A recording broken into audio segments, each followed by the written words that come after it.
Hi there, welcome to another video of Kung Fu Mechanics. In part 1 we have seen the basics of the forward fold and what to do to avoid one of the most common errors done by beginners. If you haven't watched the video, I put a link in the description below. Here I want to share my favorite routine to improve the forward fold. I will report different exercises for each section so you can choose the one that can fit your current flexibility and strength level. As we saw in the part 1 video, the main restriction to a good forward fold execution consists in having a tight hamstring, which is a very common condition nowadays for a lot of people due to prolonged period of sitting. You can do the release on the ground with a foam roller working on both legs or on a single leg at a time. A more advanced variation consists in what is called active release, activating the muscle while at the same time applying pressure on the tender spots. Once we have done around 2 minutes of self-myofascial release on both legs, you can pass to the stretching section, lengthening the hamstring to increase their available range of motion. The basic stretch is the standing hip hinge at the wall, performed by flexing the hips while maintaining the extension of the knee and the anterior rotation of the pelvis. To focus more on one leg at a time, you can do the half split stretch, starting in the lunge position and extending the front knee. Then hinge at the hips to increase the stretch on the front leg hamstring.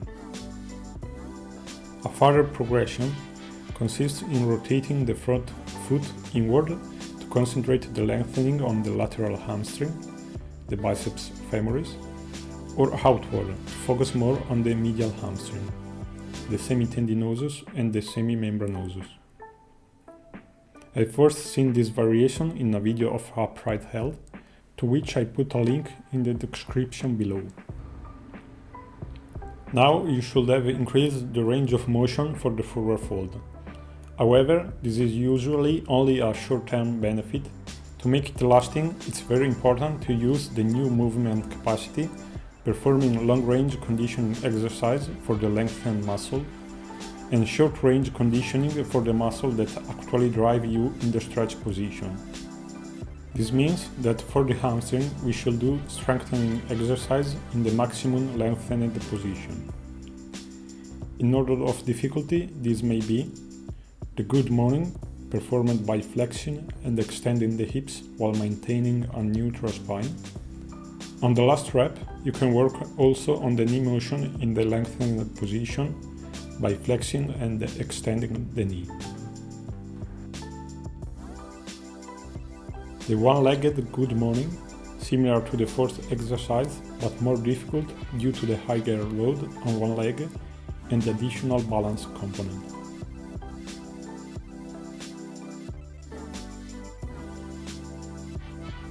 As for the two legs variation, you can work also on the knee motion by flexing and extending the knee.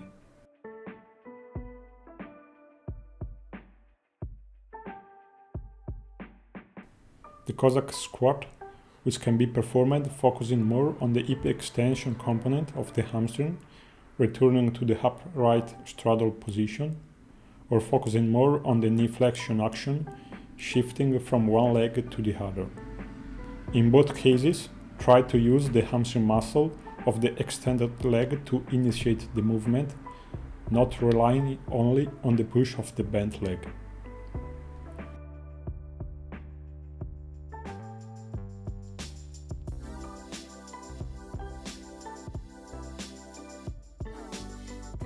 For the hip flexors, on the other hand, we should do strengthening exercise in the maximum shortened position. The first exercise is what is called as hip flexor march with an elastic band. First, you fix the elastic band on a fixed object, then you lie on the floor and start flexing the hip against the resistance of the band.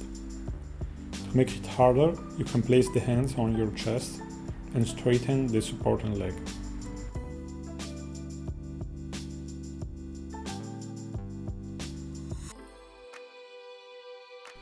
For a greater transferability to the forward fold, you can do the exercise keeping the knee extended while flexing the hip.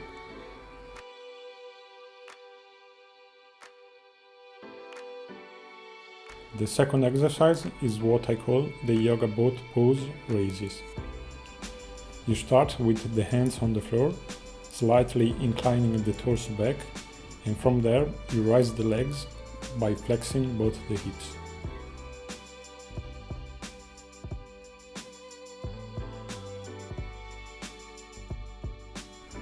The last exercise is called the pike compression.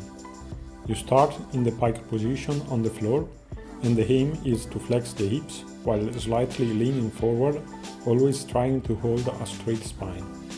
If you try it, you will find how hard this exercise can be due to the extremely shortened range of motion for the hip flexor. You can progress from the one leg variation, flexing one hip at a time, to gradually increasing the hold time of the complete pike compression exercise. Thanks for watching.